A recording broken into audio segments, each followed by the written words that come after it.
형님, 요즘 세상에 대학 못 간 사람 처음 봐요. 명절 아침 늦게 일어나더니 뻔뻔한 얼굴로 나타난 동서가 전을 붙이고 있는 제 면전에 대고 뱉은 말이었어요. 명문대 졸업장 하나를 유일한 훈장 삼아 틈만 나면 고졸인 저를 무시하며 깔아뭉개던 동서. 제가 한마디 하려던 찰나 옆에서 묵묵히 전을 뒤집던 시어머니가 벼락같이 일어나셨습니다. 이년아, 그 잘난 대학 나와서 갯불 돈 한 푼도 없으면서 어디서 유세야? 그 입 당장 닥쳐. 귀가 찢어지는 호통과 함께 시어머니의 억센 두 손이 동서의 머리채를 사정없이 낚아채 거실바닥으로 패대기 쳤죠. 바닥을 뒹굴며 살려달라 비명을 지르는 동서. 하지만 이것은 그녀가 맞이할 지옥의 아주 작은 예고편에 불과했는데요. 겁없이 잠자는 사자의 코털을 건드린 하룻강아지의 최후. 지금 바로 시작합니다. 어릴 적 제 기억 속 가장 강렬한 냄새는 낡고 비좁은 단칸방 한 구석에 놓인 어머니의 화장대에서 풍기던 진한 분내였어요. 가난한 살림살이에 밥상에 오르는 반찬은 부실했어도 어머니는 시장 구석에서 떨이로 사온 싸구려 화장품들을 마치 세상에서 가장 귀한 보물이라도 되는 양 소중하게 아끼셨죠. 저는 초등학생 티를 겨우 벗어난 중학생 시절부터 책가방을 팽개치고 어머니가 외출하신 틈을 타 그 알록달록한 립스틱과 가루가 날리는 섀도우를 몰래 꺼내 제 얼굴을 도화지 삼아 밤낮 없이 색을 칠하고 지우기를 반복했답니다. 거울 속에서 시시각각 변하는 제 모습을 보며 묘한 희열을 느꼈고 제 솜씨를 알아본 동네 친구들은 물론 시장 골목에서 나물 장사를 하시던 옆집 아주머니들까지 저희 집 안방 문턱이 닳도록 드나들며 제게 얼굴을 맡기시곤 했죠. 투박하고 거칠어진 아주머니들의 주름진 눈가에 고운 색을 입혀드리고 나면 거울을 보며 처녀 시절로 돌아간 것 같다며 환하게 웃으시던 그 미소가 제 가슴 깊은 곳에 찬란한 불꽃을 피워 올렸고 저는 제 손끝에서 탄생하는 아름다움에 제 평생을 걸겠다고 다짐했어요. 하루 벌어 하루 먹고 살기조차 숨이 턱턱 막히는 찢어지게 가난한 집안 형편에 비싼 등록금을 내야 하는 대학 진학은 감히 고개조차 들 수 없는 사치스러운 꿈이더라고요. 그래서 저는 고등학교 졸업장을 받자마자 주저없이 화려한 네온 사인이 밤을 밝히는 명동 거리를 찾아가 그곳에서 가장 규모가 큰 메이크업 숍의 허드렛 일을 도맡아 하는 막내로 취직을 했어요.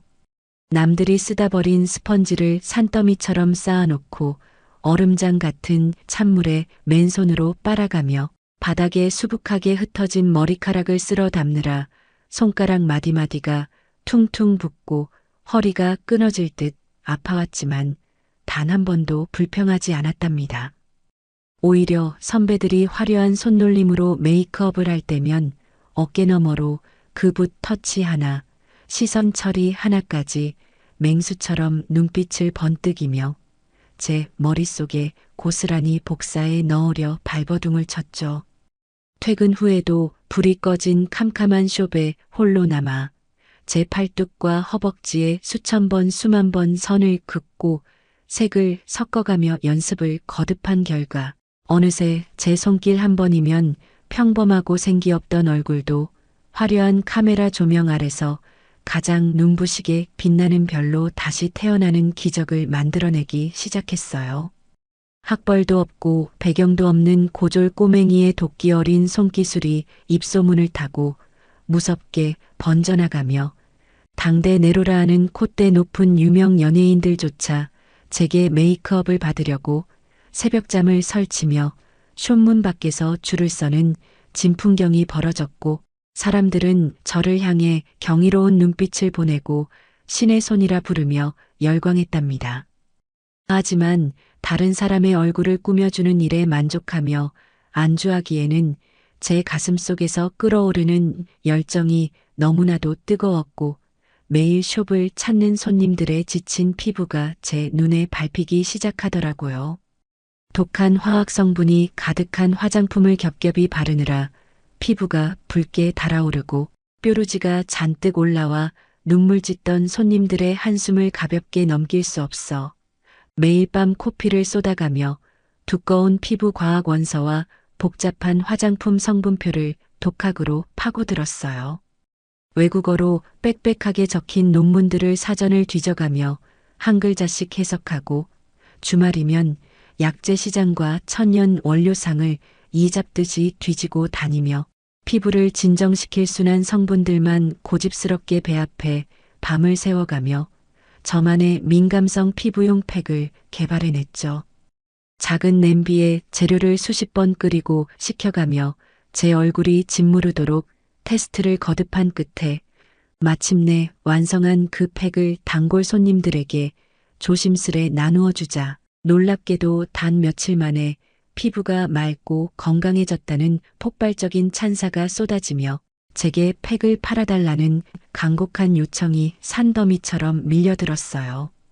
그 뜨거운 반응에 확고한 뚝심을 얻은 저는 그동안 악착같이 모아둔 적금을 전부 깨어 제 이름을 당당하게 내건 화장품 브랜드를 정식으로 세상에 내놓았고 제 피땀 어린 진심과 독보적인 기술력이 담긴 제품들은 출시되자마자 날개 돋친 듯 팔려나가며 뷰티 업계의 판도를 완전히 뒤집어 버렸답니다. 오직 제품의 품질 하나만 믿고 승부를 던진 제 브랜드는 까다로운 국내 소비자는 물론이고 콧대 높은 해외 시장까지 단숨에 집어삼키며 K-뷰티의 거대한 상징으로 우뚝 섰고 폭발적인 성장세를 이어가더니 얼마 전에는 세계적인 글로벌 뷰티 기업에서 제게 수천억 원이라는 천문학적인 인수 금액을 제시하며 회사를 넘기라는 파격적인 제안을 해왔어요.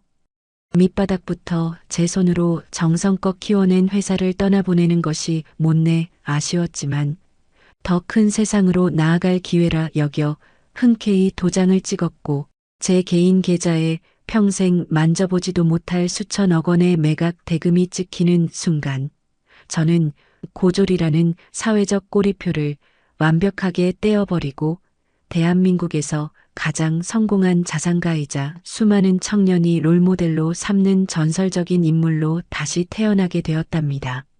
사실 제가 그토록 악착같이 성공에 매달렸던 가장 큰 이유는 평생을 가난 속에서 고생만 하신 제 친정어머니께 세상에서 가장 좋은 화장품을 발라드리고 남부럽지 않은 호강을 시켜드리고 싶었기 때문이었어요. 하지만 하늘도 참 무심하시지. 어머니는 제가 번듯하게 뷰티 브랜드를 키워내어 빛을 보는 것을 미처 보지도 못하신 채 제가 한참 밤낮 없이 일에만 매달려 있던 그 고단한 시절에 그만 몹쓸 병으로 일찍 세상을 훌쩍 떠나고 마셨답니다. 평생 시장 바닥에서 떠리로 산 싸구려 화장품 하나에 의지해 팍팍한 삶을 버티셨던 어머니의 그 거칠고 차갑게 식은 손을 붙잡고 장례식장 차가운 바닥에 주저앉아 얼마나 피눈물을 흘리며 원통하게 통곡했는지 몰라요. 그렇게 가슴속에 시리도록 깊은 상실감과 평생 씻을 수 없는 불효의 한을 먹물처럼 품고 살아가던 제게 지금의 남편이 다가와 따뜻한 손을 내밀어 주었죠. 돈 버는 재주는 좋아도 가방끈은 짧았던 저와 책 속에만 파묻혀 살던 샌님 같은 대학 교수 남편. 어울리지 않을 것 같은 우리가 만난 건 우연히 참석한 세미나 뒤풀이 자리였습니다. 화장품은커녕 비누칠도 대충 하던 남편은 제가 제 제품의 원리를 눈을 반짝이며 설명하는 그 다른 차원의 똑똑함에 홀딱 반해버렸다고 하더라고요. 그렇게 우리는 서로를 향한 깊은 신뢰를 바탕으로 평생을 약속하며 백년가약을 맺게 되었습니다. 하지만 달콤해야 할 신혼의 단꿈이 채 깨기도 전에 남편의 축 처진 어깨를 무겁게 짓누르고 있던 시댁의 끔찍한 실체가 제 눈앞에 거대한 괴물처럼 모습을 드러냈어요. 평생을 빚쟁이들의 험악한 빚 독촉에 시달리며 문소리만 나도 가슴을 졸이느라 허리 한번 제대로 펴지 못하고 살아오신 시부모님의 깊게 팬 주름과 그 짐을 홀로 떠안고 밤마다 소리 죽여 한숨을 내쉬는 남편의 초라한 뒷모습을 가만히 지켜보던 저는 단 한치의 망설임도 없이 다음날 아침 일찍 은행으로 달려갔답니다. 가방에서 통장을 꺼내어 직원의 책상 위에 탁 소리가 나게 올려놓고 시댁을 평생 올가매고 있던 10억이라는 거대한 빚을 단숨에 흔적도 없이 전부 갚아버리고 홀가분한 발걸음으로 집으로 돌아왔죠.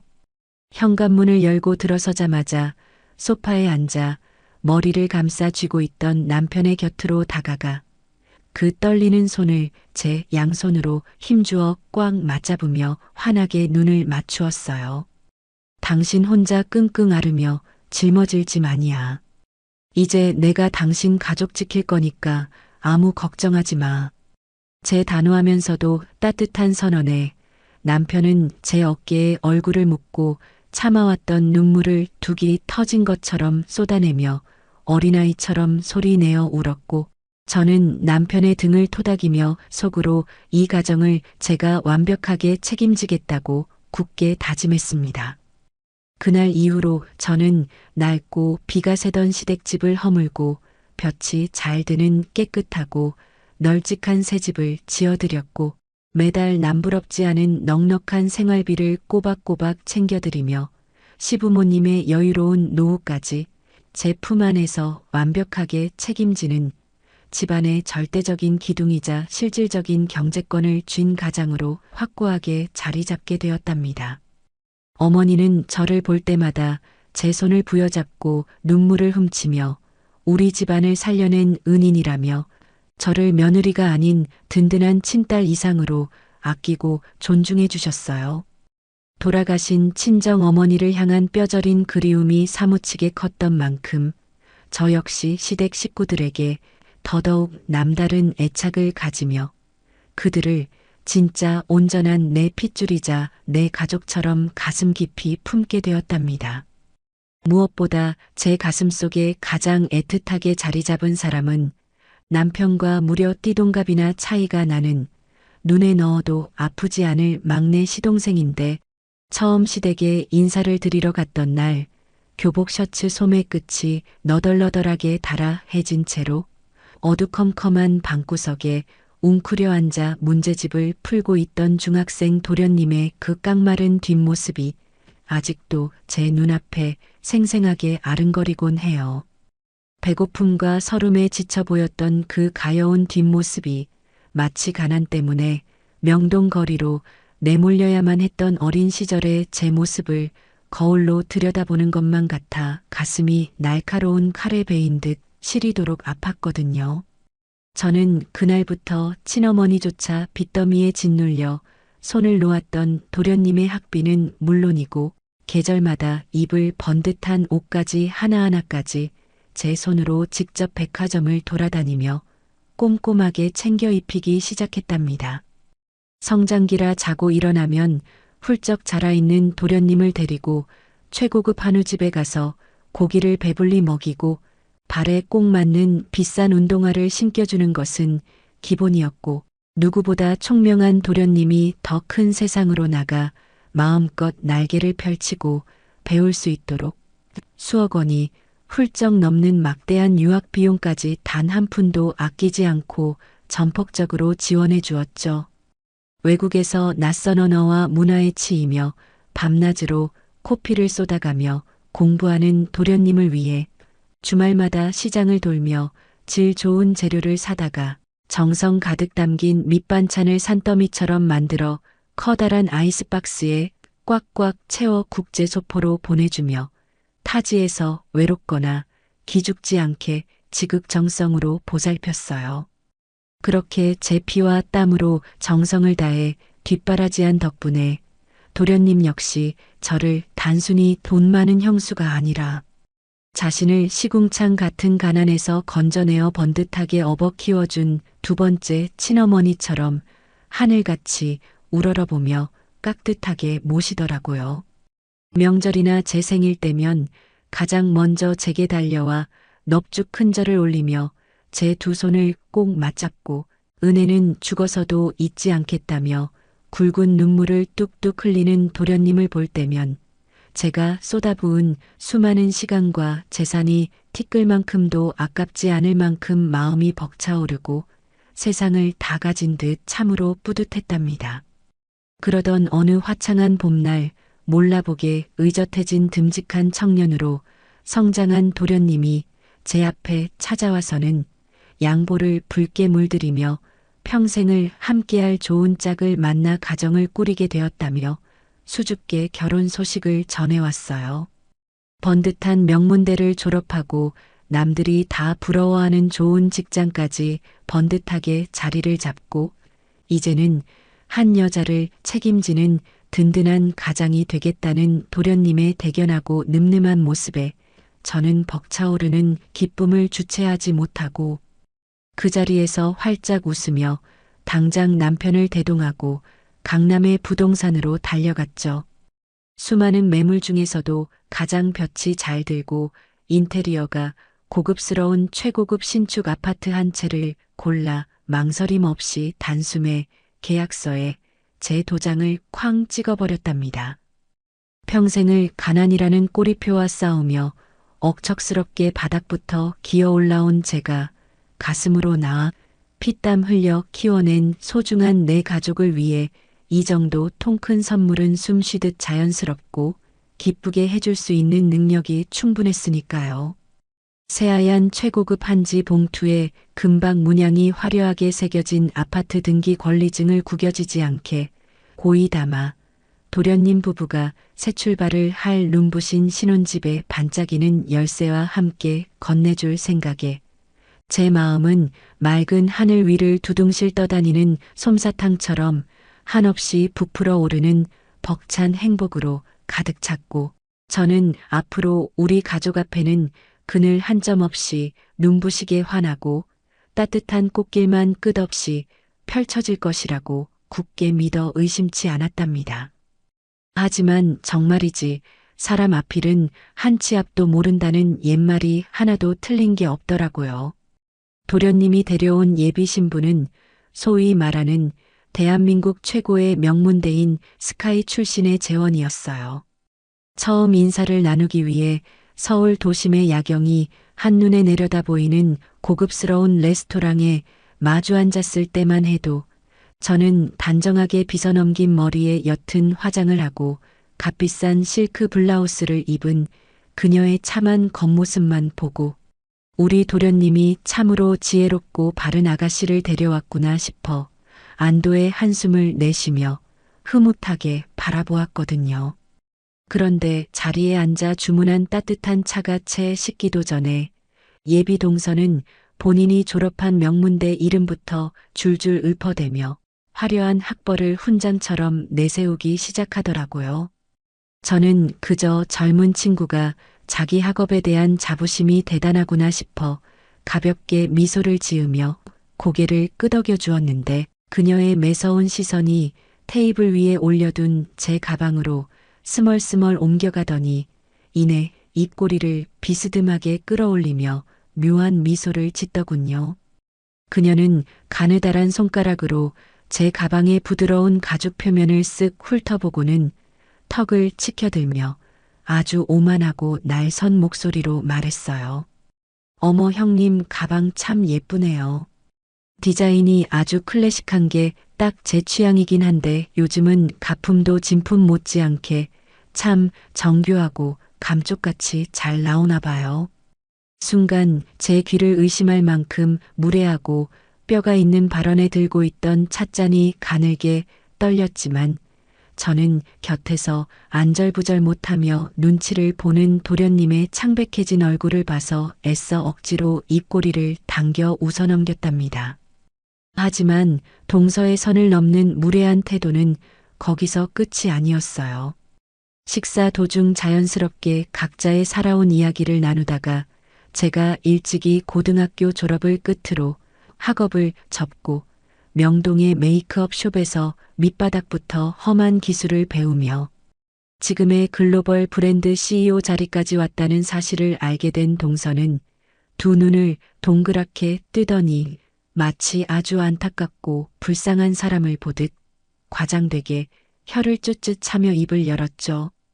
아, 어쩐지 대화 내내 뭔가 다르다 싶었는데 대학 공부 대신 일찍부터 험난하게 손기술을 배우신 거구나. 뭐 사람마다 각자 타고난 지적 그릇이 다르고 걷는 길이 있는 거니까요. 마치 자신은 고결하고 우아한 지식인이고 저는 배움이 짧아 몸으로 때우는 하층민이라도 되는 양 대놓고 급을 나누며 제 인생을 깎아내리는 그 건방진 태도에 제 속에서는 뜨거운 용암 같은 불덩이가 치밀어 올랐지만 이번에도 역시 제가 불같이 화를 내면 도련님의 입장이 얼마나 난처해질까 싶어 테이블 아래로 주먹만 꽉 쥐고 허벅지를 비틀어 꼬집으며 꾹 참아 넘겼답니다. 하지만 며칠 뒤 양가 어른들을 모시고 정식으로 인사를 나누는 상견례 자리에서 동서는 기어이 제 인내심의 바닥을 노골적으로 시험하려 들더라고요. 강남의 최고급 프랑스 요리 전문점에서 열린 상견례 자리라 두꺼운 메뉴판이 온통 복잡한 필기체와 외국어로만 빼곡하게 적혀 있었는데 자리에 앉자마자 제 쪽으로 몸을 쑥 내민 동서는 일부러 양가 부모님을 비롯한 모든 사람의 시선이 집중되도록 목소리를 한껏 과장되게 높이며 영어와 불어가 섞여 적힌 메뉴판을 제 눈앞으로 불쑥 들이밀었어요. 형님, 여기 메뉴판 좀 꼼꼼하게 읽어보시고 저희가 다 같이 맛있게 먹을 만한 요리 좀 하나하나 설명해서 추천해 주실래요? 그저 글씨를 읽어달라는 순수한 부탁을 가장한 아주 치졸하고 악의적인 시험이었죠. 제 얼굴에 무식함이 탄로나 당혹감이 번지기를 기대하며 조롱 섞인 눈빛을 반짝이는 동서의 그 얄미운 표정을 보며 저는 그 자리에서 당장이라도 탁자 위에 얼음물을 시원하게 끼얹어 주고 싶었지만 애써 평정을 유지하며 종업원을 불러 아주 유창하고 완벽한 원어민 발음의 불어로 능숙하게 달팽이 요리와 최고급 스테이크를 주문해버렸고 그제야 동서는 예상치 못한 제 외국어 실력에 당황한 듯 얼굴이 빨개지며 슬그머니 메뉴판을 거두어들였답니다.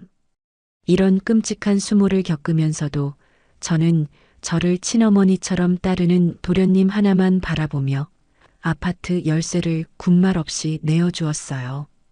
아무리 예비 동서가 얄밉고 건방져 또 제 피땀으로 정성껏 키워낸 도련님이 남들 앞에서 기죽지 않고 가장 번듯하고 화려하게 신혼살림을 시작하길 바라는 형수로서의 순수한 마음 하나뿐이었거든요.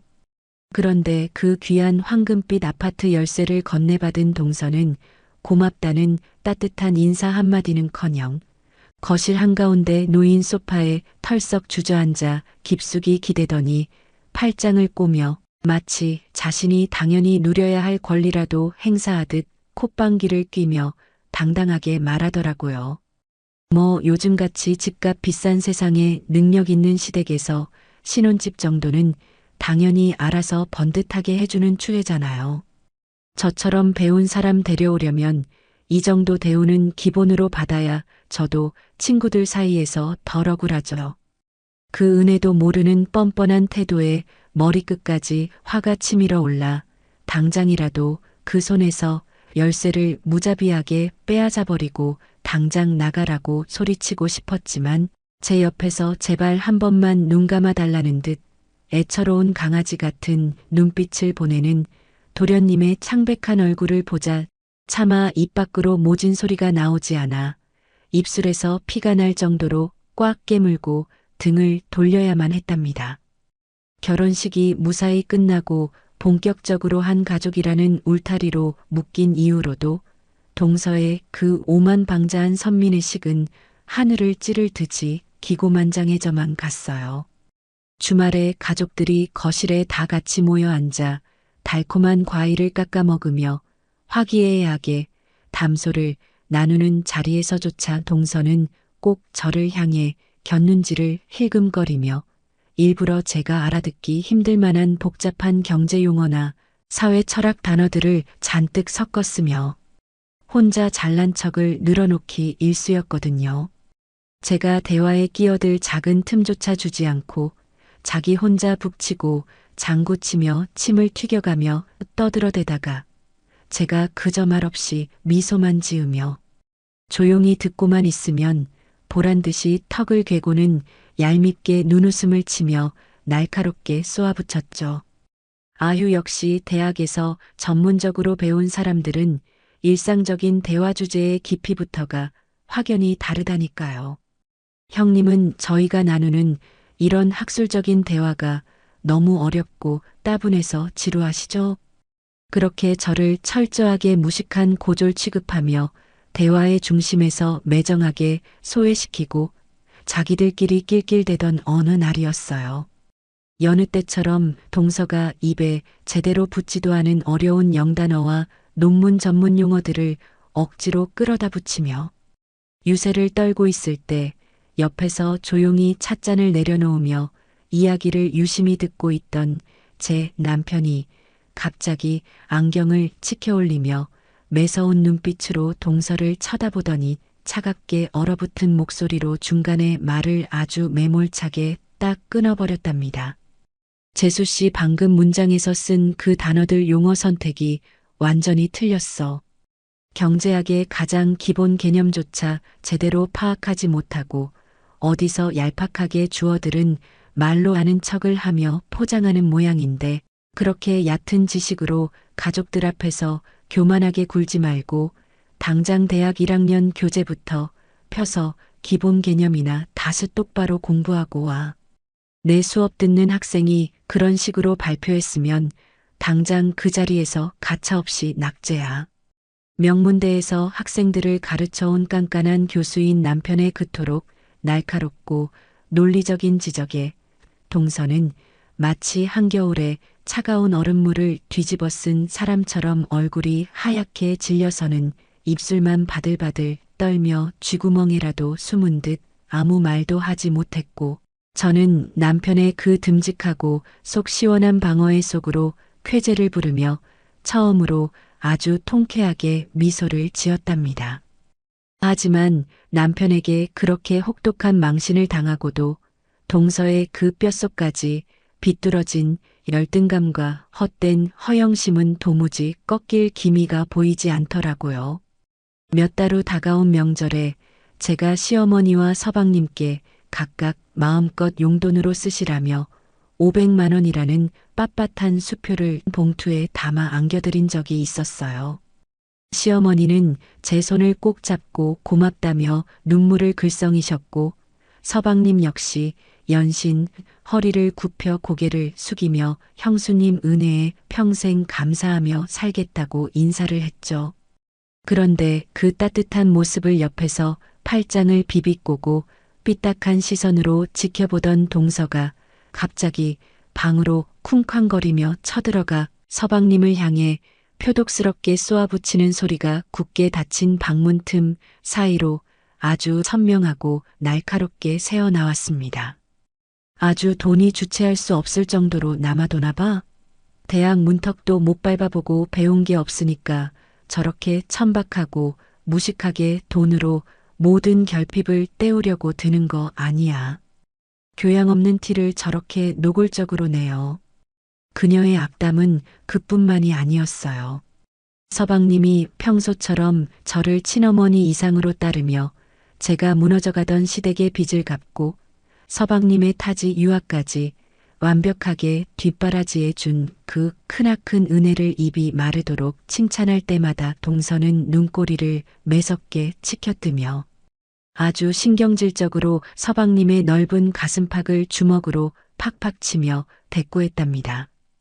그게 대체 무슨 대단하고 눈물겨운 희생이라고 유난을 떨어 가족이니까 당연히 돈 많은 맏며느리가 짊어져야 할 경제적 책임을 다한 것뿐이지. 그리고 형님이 무슨 하늘이 내린 대단한 지적 능력이 있어서 성공한 줄 알아? 그냥 시류 잘 탄 운 좋은 고졸 출신이 어쩌다 화장품 몇 개 잘 팔려서 벼락부자 된 것뿐이야. 쓸데없이 위인전 쓰듯 신격화하지 마. 제 평생의 피와 땀 그리고 수많은 밤을 지새우며 흘린 눈물로 일구어낸 수천억 대의 기업 가치와 제가 시댁 식구들을 구하기 위해 바친 그 처절한 헌신을 그저 운 좋은 벼락부자의 돈지랄이나 맏며느리라면 당연히 바쳐야 할 희생으로 무참히 깎아내리고 짓밟는 동서의 표독스러운 말들을 문 밖에서 고스란히 듣고 있던 저는 당장이라도 방문을 거칠게 박차고 들어가 그 건방진 입을 찢어버리고 싶었지만 이번에도 역시 제가 나서는 순간 서방님이 간신히 꾸린 가정이 산산조각 날지도 모른다는 끔찍한 불안감에 분노로 덜덜 떨리는 주먹을 손톱이 파고들도록 힘껏 틀어지고 차갑게 돌아서서 소리 없는 눈물만 꿀꺽꿀꺽 삼켜야만 했어요. 제가 그렇게 속이 시커멓게 까맣게 타들어가는 줄도 모르고 동서는 제가 아무런 대꾸도 하지 않고 묵묵히 침묵을 지키는 것을 보며 속으로 비열한 코웃음을 쳤을 거예요. 제가 가정을 지키기 위해 베푼 자비로운 침묵을 그저 지식이 얄팍하고 배운 게 없어서 논리적으로 말문이 막힌 것이라 단단히 착각한 동서는 날이 갈수록 더 기고만장해져서는 시댁에서 마치 자신이 여왕이라도 된 것처럼 아나무인으로 굴기 시작했고 저를 향한 은근한 무시와 조롱의 수위를 브레이크가 완전히 고장난 폭주 기관차처럼 걷잡을 수 없이 높여가며 우리 가족의 평화를 서서히 갉아먹고 있었답니다.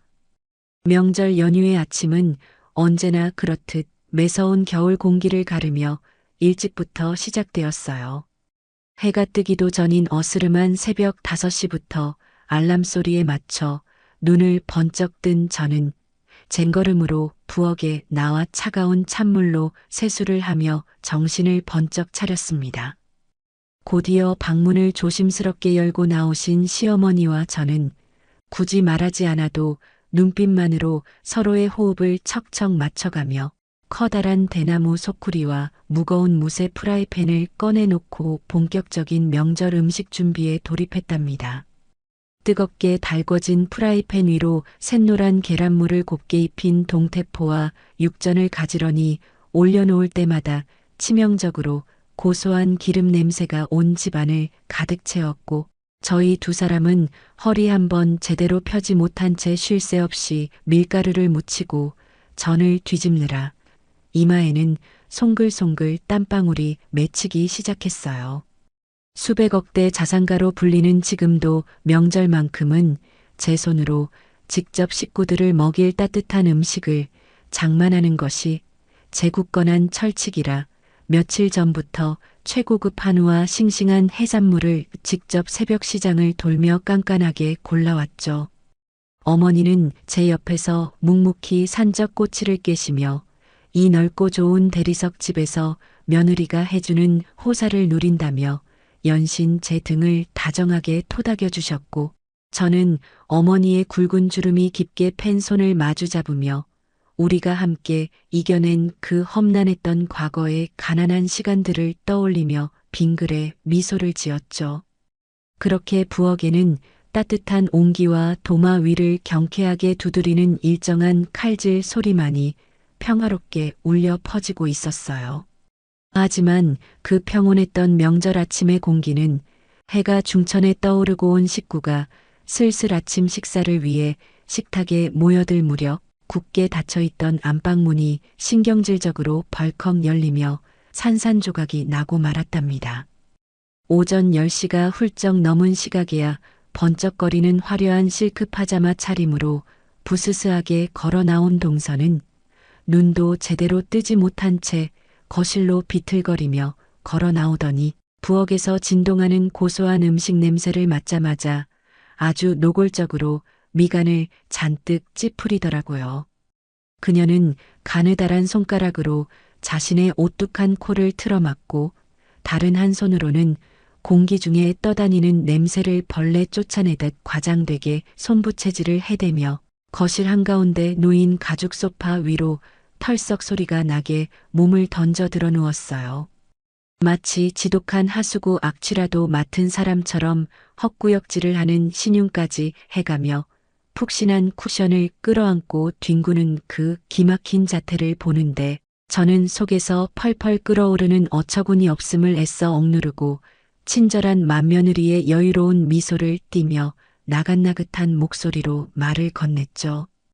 동서 이제 일어났어? 명절이라 준비할 음식이 꽤 많은데 이리 와서 이것 좀 같이 도와줄래? 제 부드러운 권유에 소파에 엎드려 있던 동서는 몸을 비스듬히 일으키더니 거만하게 턱을 괴고는 부엌에서 기름을 뒤집어 쓴 채 알치마를 두르고 있는 제 머리끝부터 발끝까지 아주 불쾌하고 끈적한 시선으로 훑어내렸어요. 그러고는 입꼬리를 한쪽만 삐딱하게 끌어올리며 코웃음을 치더니 아주 비릿하고 오만한 목소리로 빈정거리기 시작하더군요. 아유 형님은 이런 고된 단순 노동이 아주 체질에 착착 맞으시나 봐요. 하긴 어릴 때부터 학교에서 책상머리에 앉아 공부하는 대신 명동 바닥에서 기술만 배우신 고졸이라 그런가 밀가루 묻히는 손기술 하나는 참 기가 막히게 좋으시네요. 순간 프라이팬 위에서 경쾌하게 지글거리던 기름 끓는 소리마저 뚝 끊긴 것처럼 온 집안에 숨막히는 서늘한 정적이 묵직하게 내려앉았답니다. 옆에서 능숙하게 전을 뒤집고 계시던 시어머니의 굽은 등과 젓가락을 쥔 손끝이 일순간 쇳덩이처럼 딱딱하게 굳어버리는 것을 제 매서운 곁눈질로 똑똑히 확인했지만 동서는 자신이 내뱉은 그 지독한 독설이 어떤 끔찍한 파국을 몰고 올지 전혀 짐작조차 하지 못한 채 오히려 자신이 기선제압에 성공했다고 단단히 착각하며 한술 더 떠 쐐기를 받기 시작했어요. 그녀는 마치 아주 통쾌한 코미디 프로그램이라도 보는 양 손뼉까지 가볍게 쳐대며 가증스럽게 혀를 끌듯 찼거든요. 솔직히 말해서 전 요즘같이 학벌이 기본인 세상에 대학 문턱도 못 밟아본 사람, 형님이 처음이라서 볼 때마다 너무 신기해요. 어머니 제 말 틀려요? 솔직히 요즘 세상에 대학 못 가는 사람이 어딨어요. 다들 스카이 명문대는 못 가도 이름 없는 지방대라도 꾸역꾸역 들어가는 마당에 대학을 안 갔다는 건 지독하게 가난해서가 아니라 지능에 심각한 문제가 있거나 고등교육에 대한 기본 의지가 아예 없다는 거잖아요. 이건 순전히 지능 문제 아니에요? 동서는 거침없이 독을 품은 혓바닥을 뱀처럼 날름거리며 옆에 계신 시어머니의 눈치조차 단 한 번 살피지 않고 오직 저를 깔아뭉개고 짓밟아 자신의 위치를 증명하려는 그 알량한 선민의식에 흠뻑 취해 무서운 폭주를 이어갔답니다. 그녀는 우아하게 다리를 꼬고 앉아 네일아트 손톱 끝을 만지작거리며 비수를 꽂듯 날카롭고 잔인한 말들을 방어 무기 하나 없는 제 가슴을 향해 사정없어 쏟아냈죠. 형님은 살면서 그 두꺼운 교양서적이나 심도 있는 철학책 한 권이라도 제대로 끝까지 읽어본 적은 있으세요?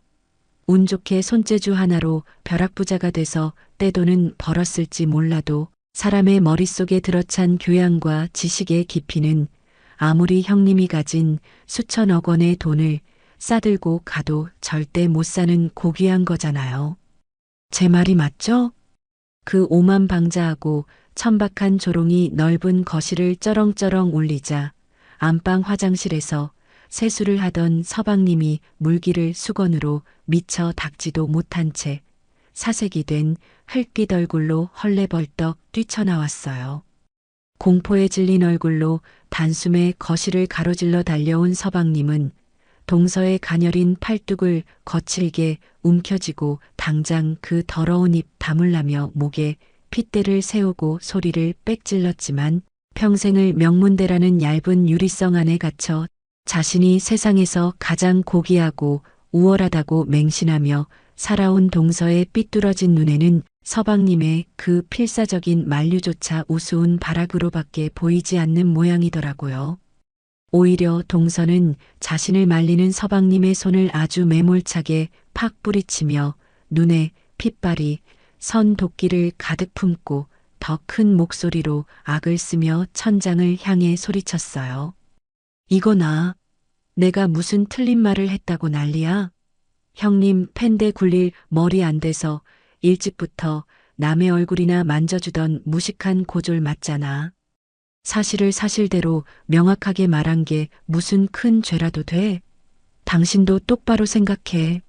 명문대 나와서 남들이 부러워하는 번듯한 직장까지 다니는 최고급 엘리트가 배운 것도 하나 없는 고졸 형수 밑에서 집 한 채 덜컥 얻어먹었다고 자존심도 없이 매일 벌벌 기면서 굽신대는 거. 그거 당신 자존심에 스크래치 안 나고 안 창피해? 난 당신이 저 텅 빈 무식한 여자한테 형수님 형수님 하면서 비굴하게 비위 맞추는 꼴을 볼 때마다 구역질이 나서 미칠 것 같단 말이야. 그 순간 저는 거친 숨을 한번 깊게 들이마시고 제 손에 단단히 쥐고 있던 기름 묻은 나무 뒤집개를 도마 위에 탁 내려놓았답니다. 그리고 앞치마 자락에 묻은 밀가루를 두 손으로 가볍게 툭툭 털어낸 뒤 구부리고 있던 허리를 꼿꼿하게 펴고 완전히 몸을 돌려 소파에서 길길이 날뛰며 악을 쓰는 동서를 향해 가장 차가운 시선을 직각으로 꽂아 넣었어요. 동서는 마치 먹잇감을 노려보는 포식자의 눈빛과 마주친 불쌍한 작은 들쥐처럼 일순간 흠칫하며 등받이 쪽으로 몸을 바짝 움츠렸지만 이내 자신의 얄팍한 자존심과 거만한 기세가 눌리는 것을 들키지 않으려 발버둥을 치며 억지로 입을 찢어 기괴하고 시끄러운 웃음을 억지로 흘려대기 시작했어요. 왜요? 제 완벽한 논리가 전곡을 찔러서 아무 대꾸도 못하시겠어요? 아, 고졸이라 머리에 든 지식이 없어서 저랑 논리적으로 말싸움할 수준 높은 어휘력이 부족하신가 봐요? 그렇게 동서가 저를 향해 마지막 치명적인 조롱을 던지며 의기양양하게 턱을 치켜들고 승리감에 도취하여 미소를 짓던 바로 그 폭풍전야의 찰나였어요. 여태껏 제 곁에 쪼그려 앉아 뜨거운 전을 묵묵히 뒤집으며 단 한마디의 간섭도 호통도 치지 않으시던 시어머니께서 갑자기 손에 쥐고 계시던 젓가락을 스테인리스 싱크대에 귀가 찢어질 듯 쨍소리가 나게 내동댕이 치시더니 무서운 기세로 자리에서 용수철처럼 벌떡 몸을 일으키셨답니다. 평소에는 제 두 손을 따뜻하게 감싸 쥐고 세상에서 가장 인자한 부처님 같은 미소를 지어주시던 어머니의 자애로운 얼굴은 지금껏 제가 십수년을 모시며 단 한 번도 본 적 없는 무시무시한 분노와 피 끓는 살기로 시뻘겋게 달아올라 있었고 꽉 다문 얇은 입술은 파르 경련을 일으키며 떨리고 있었죠. 그러고는 이른이 훌쩍 넘으신 노인의 굽은 몸이라고는 도저히 믿기지 않을 만큼 번개 같은 속도로 단숨에 거실 한가운데를 가로지르신 어머니는 소파에 기대어 오만하게 서 있던 동서의 그 곱게 빗어넘긴 긴 머리채를 향해 거칠고 투박한 두 손을 망설임 없이 뻗으셨습니다. 평생을 축축한 식당 주방과 험한 살림살이로 단련되어 굳은 살이 훈장처럼 박이고 굵은 마디가 툭툭 붉어진 어머니의 억센 두 손이 동서의 머리칼을 마치 굵고 단단한 동아줄을 틀어쥐듯 사정없이 움켜쥐는 순간 거실의 공기는 금방이라도 터질 듯한 숨 막히는 긴장감으로 휩싸였답니다.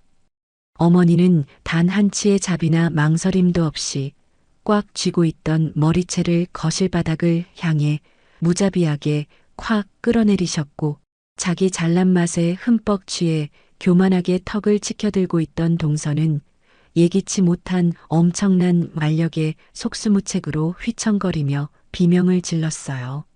아, 어머니 갑자기 도대체 왜 이러세요?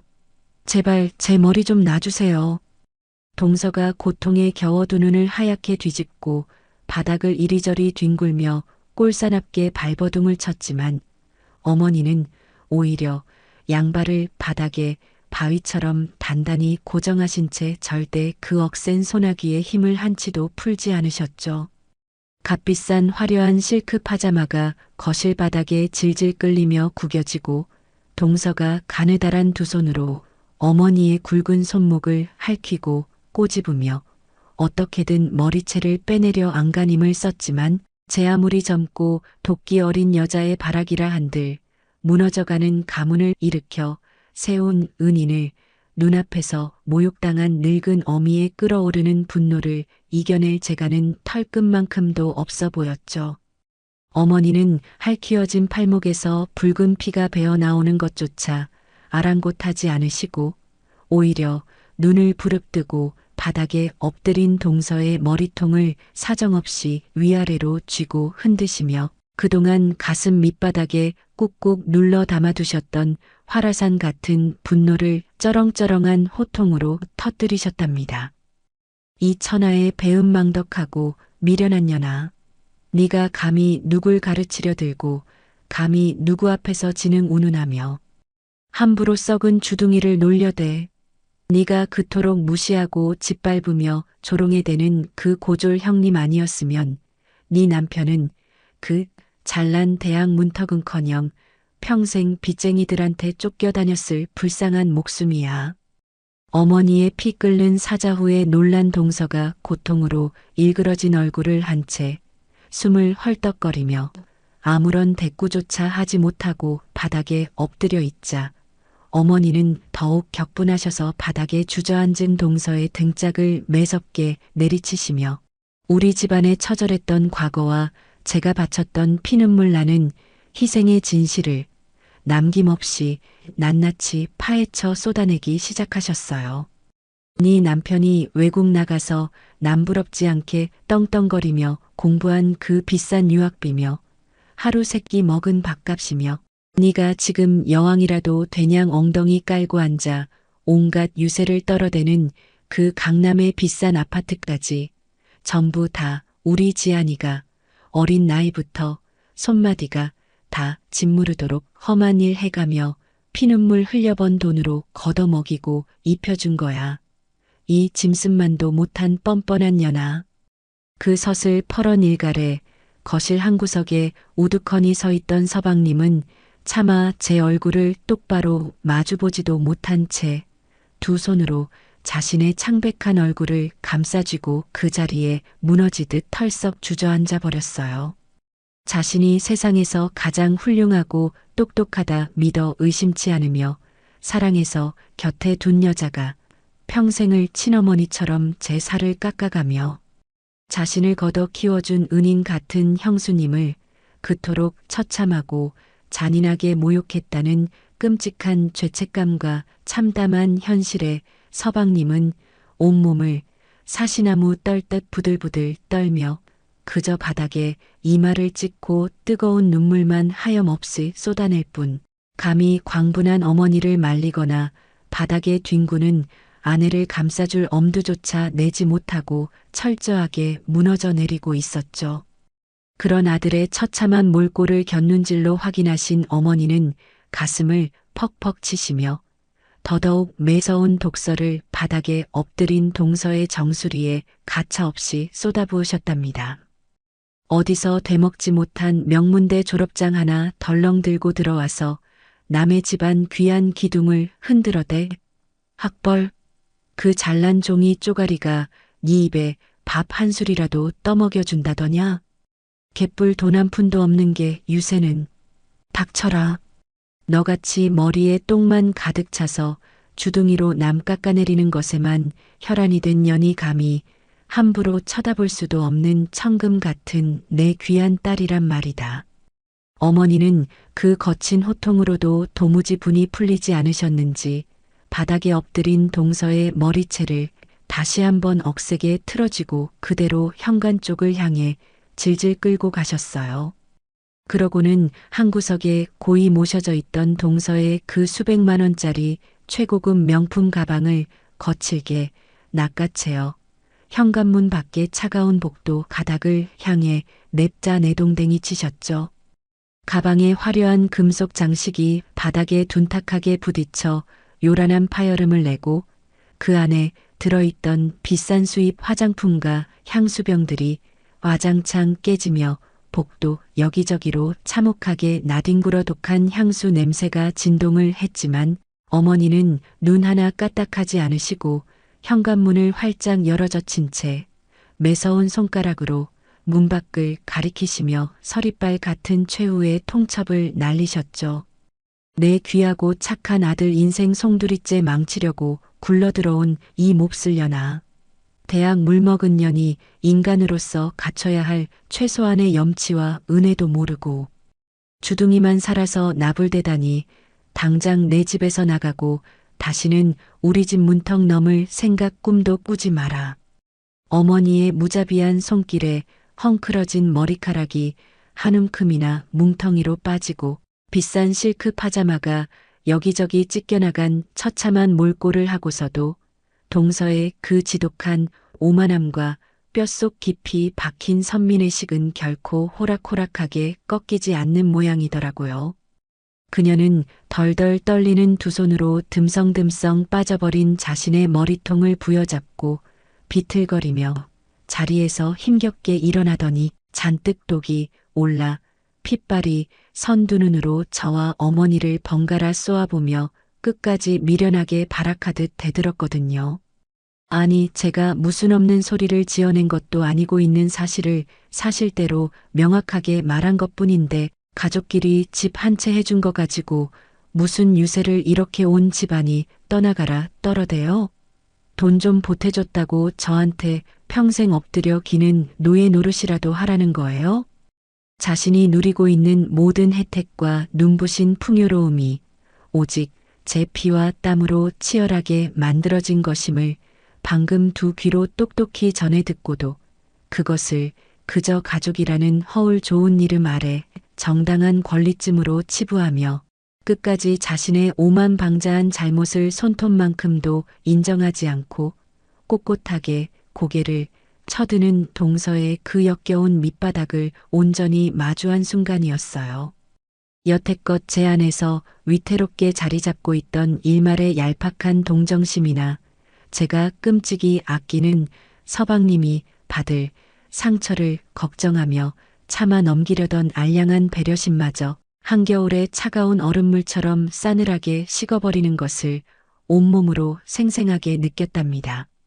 저는 여전히 싸늘하고 무표정한 얼굴로 앞치마 자락을 꽉 쥔 채 거실 한가운데를 가로질러 현관 앞에 널브러져 씩씩거리는 동서의 코앞까지 아주 천천히 한 걸음 한 걸음 여유롭게 다가갔어요. 제 묵직한 발소리가 가까워질수록 방금 전까지 악을 쓰던 동서의 가녀린 어깨가 미세하게 움츠러들며 뒷걸음질 치는 것이 보였지만 저는 멈추지 않고 그녀의 턱 밑까지 다가가 거대한 그림자처럼 우뚝 섰죠. 그리고 공포와 알량한 오기가 뒤섞여 탁하게 흔들리는 그녀의 두 눈을 위에서 아래로 똑바로 내려다보며 한자 한자 아주 차갑고 날카로운 목소리로 짧고 굵은 한마디를 그녀의 귓가에 조용히 던져주었답니다. 내가 가방끈이 짧고 배운 게 없어서 잘 모르겠는데 명문대학에서는 남의 피 쪽쪽 빨아먹고 염치까지 없으면 결국 자기 인생이 어떻게 처참하게 박살나는지는 안 가르쳐 줬나 봐. 제 서늘하고도 뼈 있는 경고가 귓가를 때리자마자 뻣뻣하게 치켜들고 있던 동서의 고개가 일순간 굳어버리며 그 오만하던 두 눈동자가 지진이라도 난 것처럼 사정없어 흔들리기 시작했어요. 저는 그녀의 그 얄팍하고 우스꽝스러운 공포를 가볍게 무시하고 거실 한 구석에 놓인 제 가방으로 아주 여유롭고 당당한 발걸음을 옮겨 미리 챙겨두었던 두툼한 서류 봉투 하나를 단숨에 꺼내 들었습니다. 사실 저는 몇 달 전부터 묘하게 거슬리던 동서의 불순한 태도를 유심히 지켜보며 혹시 모를 상황에 대비해 제 전담 변호사에게 지시하여 아파트명의 이전 서류와 증여 취소 고지서를 법적으로 완벽하게 작성해 두었던 참이었답니다. 저는 가방에서 꺼낸 그 빳빳한 서류 뭉치를 단단히 움켜쥐고 다시 동서의 코앞으로 성큼성큼 다가가 그녀의 가슴팍을 향해 그 서류들을 아주 가차없이 툭 던졌어요. 허공을 가르고 날아간 서류들이 바닥에 어지럽게 흩뿌려지자 동서는 파르르 떨리는 두 손으로 그 종이 뭉치들을 주워들고는 거기에 적힌 선명하고 무서운 법적 문구들을 확인하며 얼굴이 순식간에 백지장처럼 하얗게 질려버렸죠. 저는 그런 그녀의 헝클어진 정수리를 서늘하게 내려다보며 제 가슴속 깊은 곳에서부터 끌어올린 가장 차갑고 단호한 목소리로 비수를 꽂듯 내리꽂았어요. 동서가 여태껏 입에 달고 살며 그토록 무시하던 그 수준 심각하게 떨어지는 고졸이 바로 나라서 말이야. 내가 머리에 든 게 없고 배운 게 없어서 그런지 나는 인간으로서 갖춰야 할 최소한의 은혜조차 모르는 짐승만도 못한 사람한테 내 피 같은 돈 단 한 푼이라도 쓰는 거 아주 끔찍하게 질색이거든. 제날 선 독설의 동서는 파란 핏대가 선 입술을 달달 떨며 아무런 대꾸조차 하지 못한 채 바닥에 주저앉아 저를 올려다보았고 저는 꼿꼿한 자세로 팔짱을 낀 채 그녀의 숨통을 완전히 끊어놓을 결정적인 선고를 자비 없이 내렸답니다.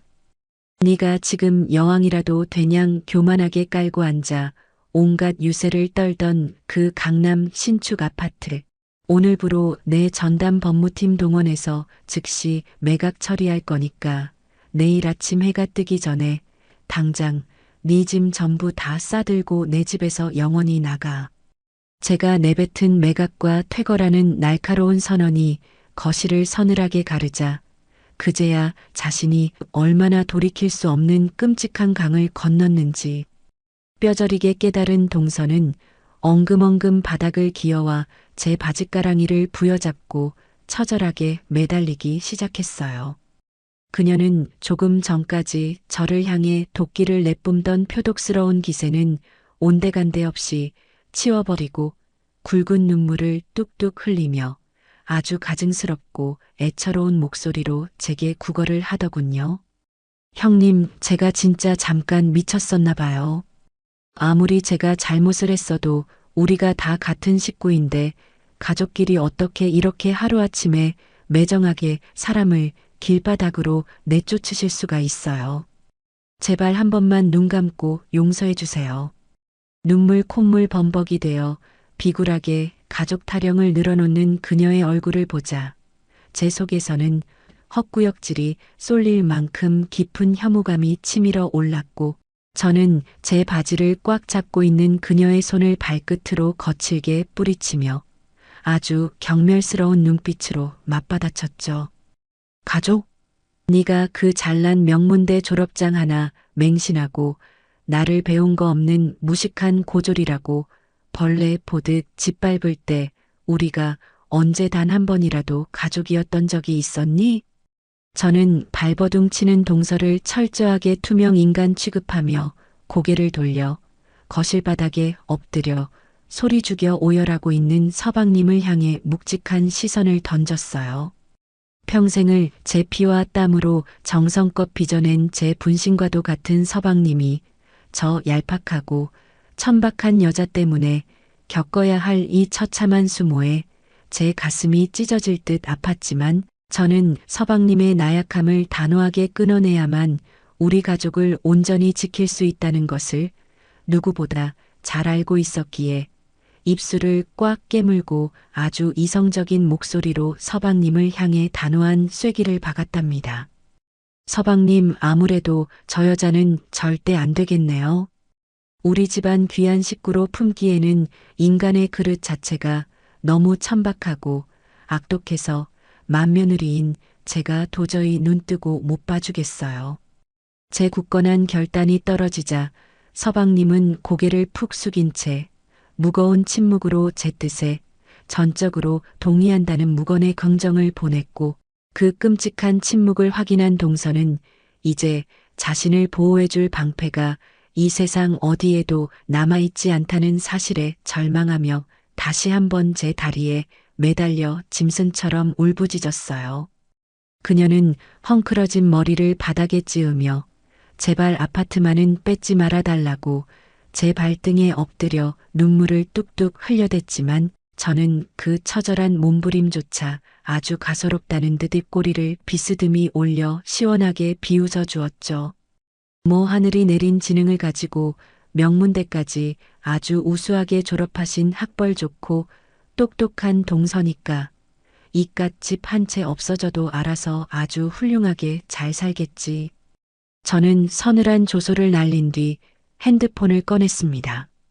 곧바로 제 회사의 수석 비서실장에게 전화를 걸어 지금 즉시 법무팀을 총동원해 강남 아파트 증여 취소 소송과 명예회수 절차를 가장 빨리 진행하라는 법적 조치를 아주 명확하게 지시했어요. 제가 통화 종료 버튼을 매정하게 누르는 순간까지도 동서는 제 발치에서 벌벌 떨며 숨 넘어갈 듯 오열하고 있었죠. 저는 식탁 위에 놓여있던 투명한 유리잔을 집어들어 얼음장같이 차가운 냉수를 동서의 얼굴을 향해 아주 매섭게 촥 끼얹어 버렸답니다. 차가운 물벼락을 정통으로 맞은 동서가 숨을 헉 들이켜며 어깨를 파르르 떠는 꼴을 만족스럽게 내려다보며 저는 허리를 숙여 그녀의 귓가에 대고 악마처럼 속삭여 주었어요. 어때? 대학 문턱도 못 밟은 무식하고 교양 없는 내 수준에 아주 완벽하게 딱 들어맞는 원초적인 대응이지? 제가 통쾌한 일격을 날리고 몸을 꼿꼿하게 일으키자 그제야 참았던 거친 숨을 몰아쉬시던 시어머니께서 다가와 제 차갑게 식은 손을 당신의 따뜻하고 거친 두 손으로 아주 꽉 부여잡아 주셨어요. 어머니는 제 손을 단단히 쥐신 채로 물에 빠진 생쥐꼴이 되어 바닥에 엎어져 있는 동서를 향해 가장 서리빨 같은 눈빛을 보내시며 단호하게 소리치셨죠. 지아나, 저런 요물 같은 년 사과 절대 받아주지 마라. 남의 피눈물 나는 은혜를 더러운 원수로 갚는 저런 근본 없는 년은 사과를 할 자격조차 없는 버러지야. 어머니의 끓어오르는 호통에 이어 줄곧 바닥만 쳐다보던 서방님조차 두 주먹을 하얗게 질리도록 꽉 쥐고 비틀거리며 자리에서 일어서더니 동서를 향해 다가가 아주 싸늘하고 경멸에 찬 얼굴로 마지막 통보를 차갑게 내리꽂았답니다. 내 핏줄보다 더 귀한 형수님을 모욕하고 우리 가족을 기만한 너 같은 끔찍한 여자랑은 단 1초도 한 공간에서 숨쉬기 역겨우니까 당장 내 눈앞에서 꺼져. 자신이 그토록 굳게 믿고 의지하며 조종할 수 있다고 믿었던 남편마저 자신을 차갑게 외면하고 완벽하게 버려버리자 동서는 넋이 완전히 나간 사람처럼 허공을 멍하니 응시하며 기괴한 신음만 토해낼 뿐이었어요. 하지만 우리 가족 중 그 누구도 그녀의 그 가증스러운 몰골에 단 한 줌의 동정조차 베풀지 않았고, 오히려 시어머니와 남편 서방님까지 온통 한마음이 되어 짐승처럼 울부짖는 그녀를 현관문 쪽으로 거칠게 밀어내버렸습니다. 결국 우리 식구들의 압도적인 분노와 매몰찬 분출 속에 밖으로 쫓겨난 동서는 그 비싼 실크 파자마가 물에 젖어 덜덜 떨리는 몸을 주체하지 못한 채 명품 구두조차 제대로 챙겨 신지 못하고 맨발로 허겁지겁 내달리며 꼴사납게 도망을 쳤고, 굳게 닫힌 현관문 너머로 멀어져가는 그녀의 그 처량한 발소리를 들으며 저는 마침내 제 가정을 위협하던 시커먼 암덩어리를 완벽하게 도려냈다는 아주 깊고 통쾌한 카타르시스를 온몸으로 만끽했답니다. 그 처참하고 잔인했던 명절 아침에 폭풍우가 온 집안을 한바탕 매섭게 휩쓸고 지나간 후 넋이 완전히 나가버린 서방님은 도저히 그 역겨운 여자의 숨결이 닿았던 신혼집으로는 단 한 발짝도 들여놓기 싫다며 갈아입을 옷까지 하나 챙기지 못한 채 훌쩍 저희 집으로 들어와 빈 방에 틀어박혀 며칠을 꼬박 알아눕고 말았어요. 평생을 친어머니처럼 제 살을 깎아가며 자신을 걷어 키워준 저에 대한 뼈저린 미안함과 끔찍한 죄책감에 짓눌린 서방님은 제가 끓여다 준 따뜻한 전복죽마저 한 숟갈도 입에 대지 못한 채 핏기 없이 창백해진 얼굴로 천장만 멍하니 올려다보며 식음을 완전히 전폐해버렸죠.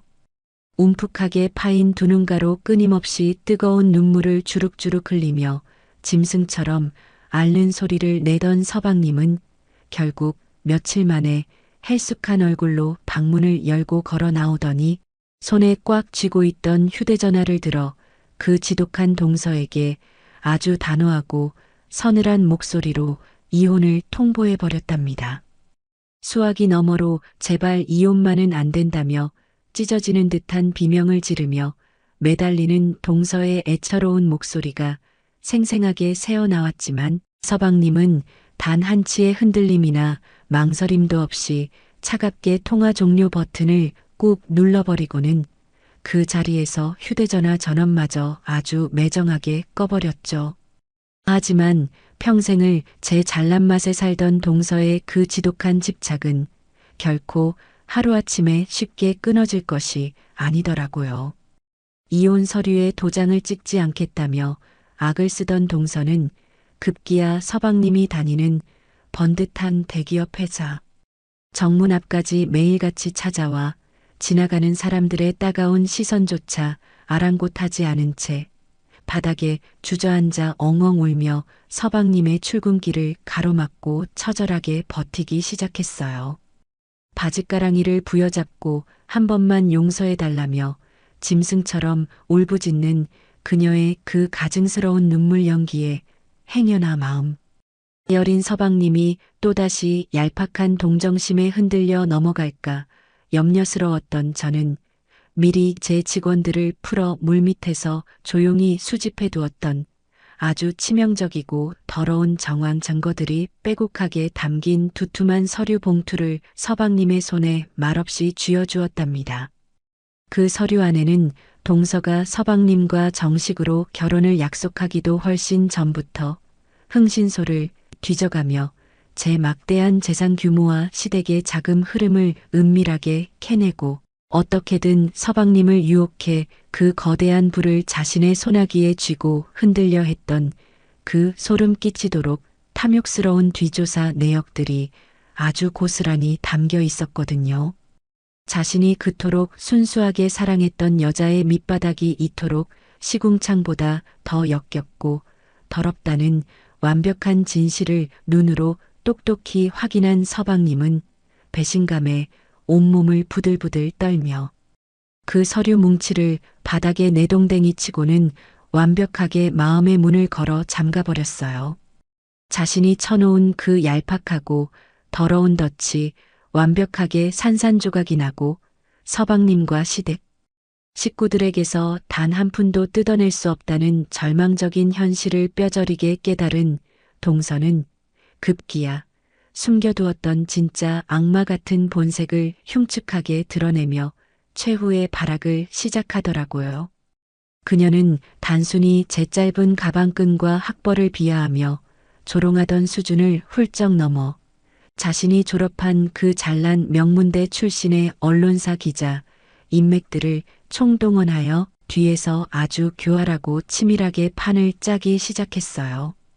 어느 날 아침 뉴스 경제면에 고졸 출신 CEO의 화려한 성공 신화는 철저하게 조작된 거품에 불과하다는 둥, 제가 평생을 바쳐 독학으로 개발해낸 핵심 화장품의 치명적인 독성 화학 물질이 들어가 있다는 둥, 그야말로 악의적이고 끔찍한 거짓 루머를 교묘하게 섞은 비하 기사들이 동시다발적으로 융단 폭격처럼 쏟아져 나오기 시작했죠.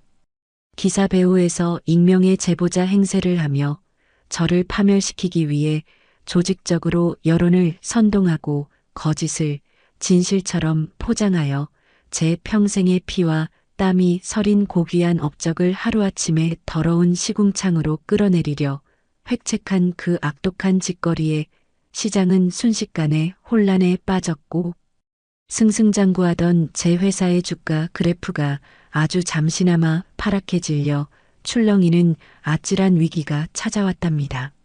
하지만 그녀는 자신이 건드린 상대가 밑바닥부터 억척스럽게 기어올라 거대한 뷰티 제국을 건설한 독종 중의 독종이라는 사실을 완전히 간과하는 치명적인 실수를 저지르고 말았던 거예요.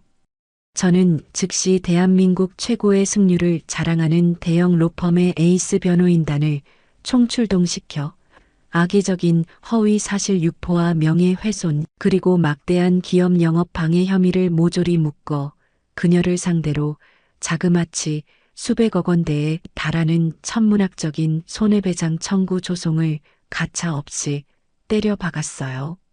제 무자비하고 압도적인 법적 공세가 융단 폭격처럼 쏟아지자마자 그녀의 추악한 실체가 백일하에 낱낱이 까발려졌고 동서의 집안 역시 그 막대한 배상액의 압박과 끊임없는 가압류 폭탄에 휘말려 하루아침에 길거리에 나앉을 파산 위기에 처하고 말았죠.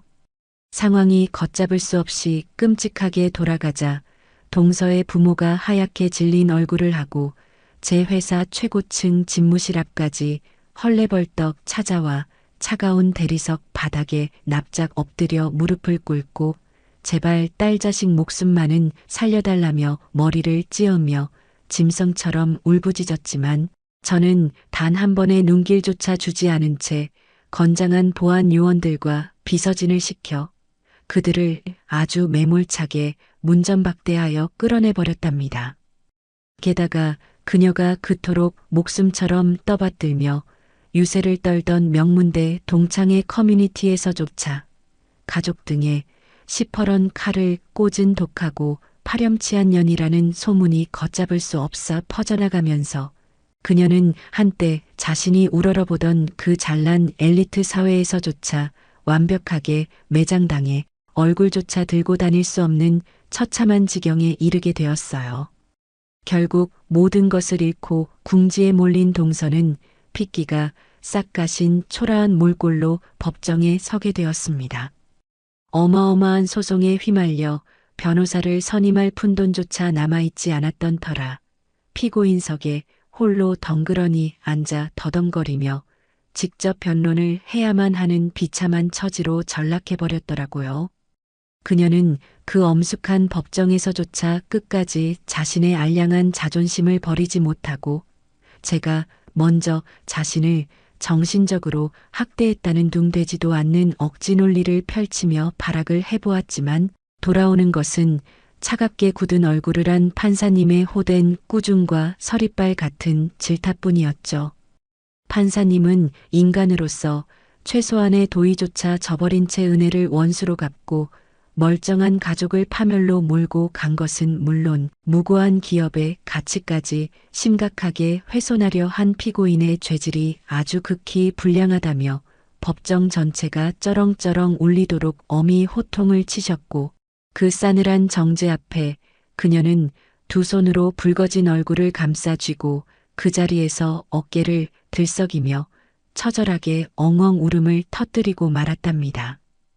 그 치열하고도 지옥 같았던 이혼 소송의 끝에 그녀는 혼인 파탄의 모든 원인을 제공한 완벽한 유책 배우자로 확정되어 서방님으로부터 단 한 푼의 위자료도 받아내지 못한 채 강제로 이혼 도장이 찍혔고 영원히 우리 집안에서 쓸쓸하고 철저하게 쫓겨나는 비참한 최후를 맞이했어요.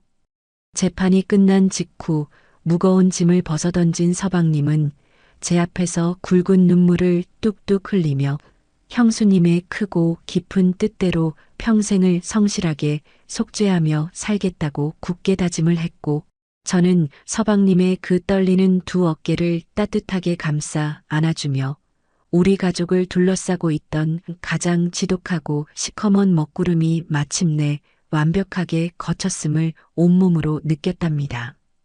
그러다 저는 문득 과거 명동의 비좁고 차가운 골목길에서 화장품을 치우던 어리고 가난했던 제 낡은 뒷모습을 떠올렸답니다.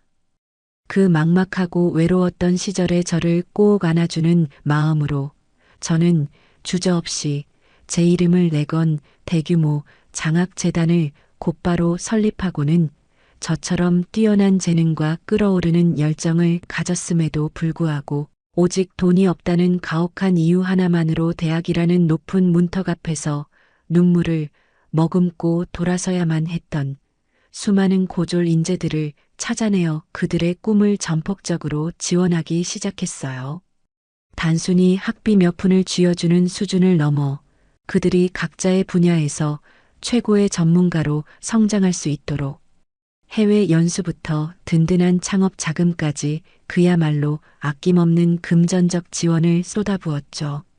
제 진심이 온전히 담긴 헌신적인 장학 사업이 세상에 널리 알려지자 사회 곳곳에서 저를 향해 뜨거운 찬사와 존경의 각수를 보내오기 시작했고, 급기야 대한민국에서 내로라 하는 최고의 명문 대학교 총장님과 핵심 관계자들이 고급스러운 난초 화분을 조심스레 들고 직접 제 사무실까지 찾아와 제게 명예 경영학 박사학위를 수여하고 싶다며 아주 간곡하게 고개를 숙이셨죠.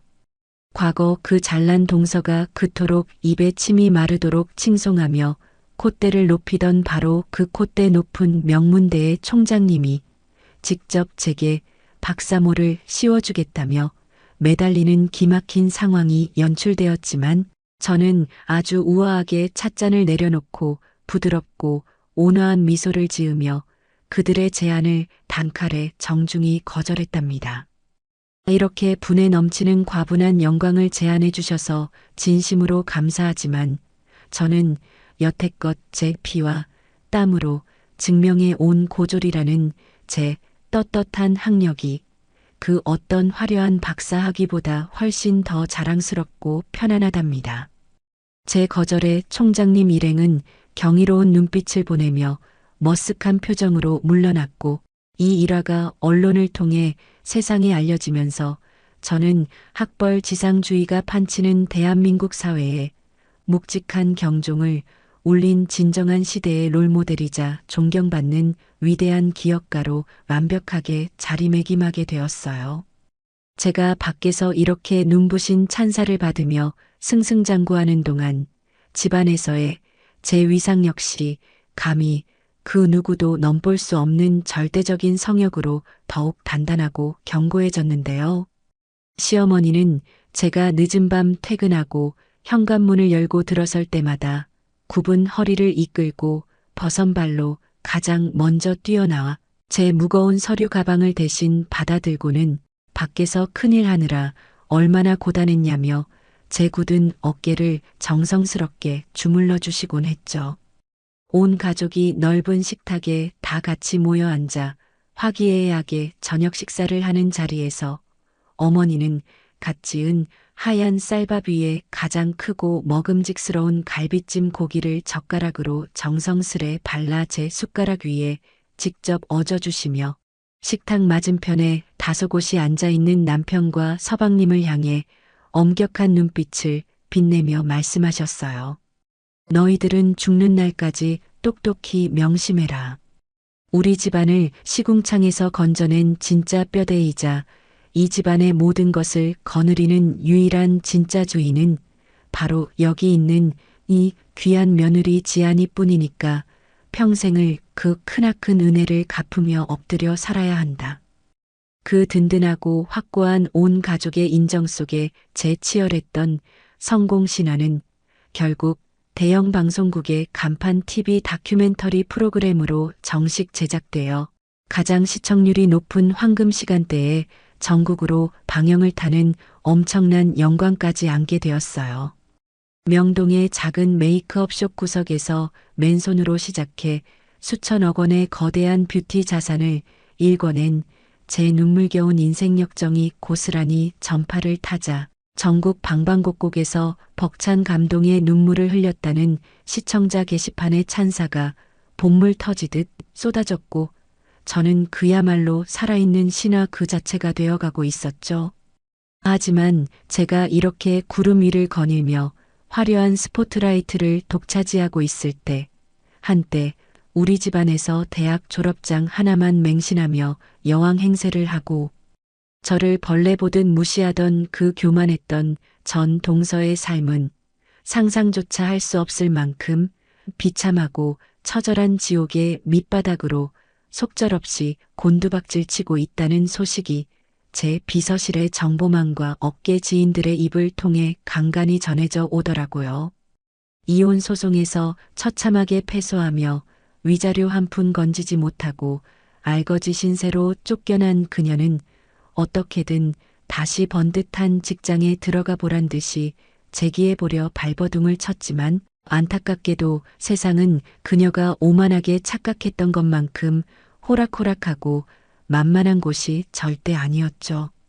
결혼과 동시에 일을 매정하게 그만두며 생겨버린 긴 경력 단절은 그녀의 그 잘난 명문대 타이틀만으로는 도저히 메꿀 수 없는 거대한 흠집이었고 무엇보다 자신의 남편을 거둬준 은인 같은 윗동서를 시기하여 짓밟고 등에 시퍼런 칼을 꽂으려다 집안에서 비참하게 쫓겨난 희대의 악독한 년이라는 지독한 꼬리표가 명문대 동창회는 물론이고 업계 관계자들 사이에서 아주 걷잡을 수 없어 파다하게 퍼져나간 상태였거든요. 서류 전형에서부터 수십 번씩 굴욕적인 고배를 마시며 절망하던 그녀는 결국 알량한 자존심을 꺾고 눈을 한참 낮추어 규모가 작은 중소기업들을 전전하며 굽신거리며 면접을 보러 다니기 시작했는데 어느 날 아주 기막힌 운명의 장난처럼 그녀가 구겨진 이력서를 들고 벌벌 떨며 찾아간 회사의 대표이사가 바로 과거 그녀가 학벌이 짧다고 아주 노골적으로 대놓고 무시하며 콧방귀를 뀌었던 제 절친한 고졸 출신 동창 친구였지 뭐예요. 최고급 맞춤 정장을 쫙 빼입고 대표이사 자리에 여유롭게 다리를 꼬고 앉아있던 제 친구는 파리하게 하얗게 질린 얼굴로 면접장 문을 열고 들어온 동서의 위축된 몰골을 한참 동안 차갑게 노려보더니 어이없다는 듯 콧방귀를 뀌며 아주 서늘한 목소리로 비수를 꽂았대요. 어머 이게 대체 구질구질하게 누구신가. 예전에 우리 지안이 보고 가방끈 짧은 무식한 고졸이라고 그렇게 벌레 보듯 깔아뭉개고 조롱하던 그 고귀하고 잘나신 명문대 사모님 아니신가. 그렇게 머리에 든 지식이 많고 배운 게 훌륭하신 분이 도대체 세상에 뭐가 아쉬워서 우리 같은 천박한 고졸이 세운 조그만 회사에 비굴하게 이력서를 들고 도냥하듯 찾아오셨을까.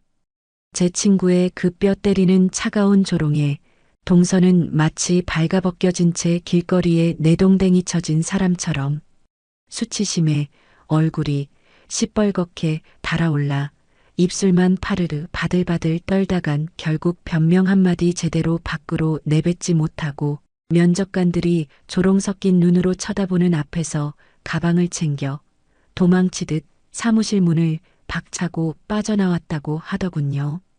자신의 그 하찮고 역겨운 자존심이 완전히 갈기갈기 찢겨나가는 수모를 겪은 후에도 굶어 죽지 않기 위해 처절하게 발악하던 그녀는 결국 생계의 벼랑 끝에 몰려가고 자신이 그토록 더럽고 천박한 하층민들의 육체 노동이라며 손가락질하고 멸시했던 바로 그 메이크업숍의 말단 보조 직원 자리에 간신히 이력서를 밀어넣고 허리를 굽실거리며 취직을 했다고 해요. 한때 제게 단순 노동 손기술 운운하며 비아냥거리던 그녀가 이제는 자신이 직접 남들이 쓴 화장품 찌든 스펀지를 찬물에 빨고 손님들이 밟고 지나간 바닥에 굴러다니는 머리카락을 빗자루로 쓸어 담는 처량한 신세가 된 것이죠.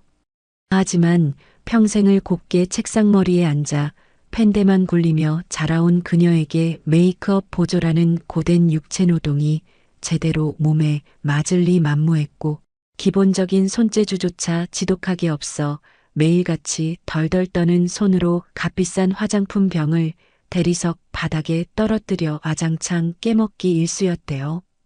결국 참다 못한 자신보다 띠동갑은 훌쩍 어린 숍 원장이 화장대 앞에서 덜덜 떠는 그녀의 손에서 값비싼 브러쉬를 신경질적으로 확 빼앗아 버리며 직원들 다 듣는 앞에서 매몰차게 소리쳤다고 하더라고요. 아니, 스카이 명문대식이나 나오셨다더니 머리만 얄팍하게 굴릴 줄 알지. 도대체 이 나이 먹도록 두 손으로 제대로 할 줄 아는 게 하나도 없어요? 이렇게 답답하게 굼뜨고 눈치 없어서 이 치열한 바닥에서 어떻게 밥을 빌어먹고 살려고 이래요. 제발 영업 방해하지 마시고 당장 그 앞치마 벗고 내일부턴 우리 숍에 얼쩡거리지 말고 출근하지 마세요. 그렇게 자신이 평생을 바쳐 가장 경멸하고 무시하던 바닥에서조차 처참하고 굴욕적으로 쫓겨나 버린 그녀는 이제 매달 꼬박꼬박 내야 하는 후미진 월세방의 보증금조차 완전히 바닥나 짐을 싸서 길거리로 나앉을 처참한 위기에 처했고 결국 화장실 하수구와 곰팡이 냄새가 코를 찌르는 창문조차 없는 좁디좁은 한 평짜리 고시원을 전전하는 신세로 전락해버렸죠. 그토록 유난을 떨며 들고 다니던 화려한 명품 가방 대신 낡고해진 에코백을 초라하게 둘러매고 동네 구석진 후미진 편의점에서 최저 시급을 받으며 밤낮 없사 다코대를 찍고 유통기한이 지나 눅눅해진 폐기용 삼각김밥으로 줄인 배를 채우며 하루하루 겨우 연명하는 그 비참한 꼴은 과거 하늘 높은 줄 모르고 오만방자하게 굴며 사람을 벌레 취급하던 그녀의 모습과는 도저히 같은 사람이라고는 매칭이 되지 않을 만큼 참혹한 인과응보의 몰락 그 자체였답니다. 하지만 비서실을 통해 그녀의 그 지옥 같고 끔찍한 근황을 전해 들으면서도 제 입가에는 그 어떤 비웃음이나 동정심조차 떠오르지 않았어요. 저에게 그녀는 이미 이 세상에 숨을 쉬며 존재하지 않는 완벽한 투명 인간이자 제 인생의 찬란하고 눈부신 필름에서 영구적으로 가위질에 내다버린 쓸모없는 찌끄레기에 불과했거든요. 저는 그녀의 비참한 구걸 소식이 담긴 얇은 보고서를 서류 파쇄기에 무심하게 밀어 넣어 가루로 산산조각을 내버리고는 향긋한 최고급 커피 향이 감도는 집무실의 커다란 통유리창 너머로 눈부시게 빛나는 서울의 화려한 도심을 두 팔 벌려 여유롭게 내려다보았답니다. 저 멀리 우뚝 솟은 거대한 빌딩 대형 전광판에서는 제 웅장하고 감동적인 인생 역전 다큐멘터리 예고편이 화려한 오케스트라 배경음악과 함께 거대하게 흘러나오며 횡단보도를 지나가는 수많은 사람의 존경 어린 발걸음을 일제히 멈추게 만들고 있었고 저는 등받이 깊은 가죽 의자에 편안하게 몸을 깊숙이 기대며 제 곁을 목숨처럼 든든하게 지켜주는 소중한 제 진짜 가족들과 함께 앞으로 거침없이 펼쳐나갈 더 크고 찬란한 미래의 청사진만을 머릿속에 행복하게 그려나가며 그토록 눈부신 성공의 단꿈에 깊이 흠뻑 젖어들었답니다. 세상 사람들은 제가 엄청난 돈을 끌어안고 평생을 유유자적하며 편안한 노후를 보낼 것이라 입을 모아 떠들어댔어요.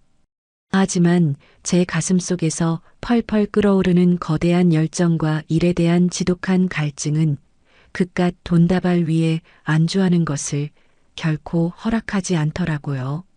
저는 매각 대금을 종잣돈 삼아 세계 시장을 정조준하는 거대한 글로벌 뷰티 투자 펀드를 성대하게 설립했습니다. 수십 년간 험난한 명동 바닥부터 뒹굴며 온몸으로 체득한 제 매서운 감각과 떡잎부터 남다른 브랜드를 단숨에 꿰뚫어보는 그 날카로운 통찰력은 그야말로 백팔백 중에 엄청난 위력을 발휘하기 시작했죠.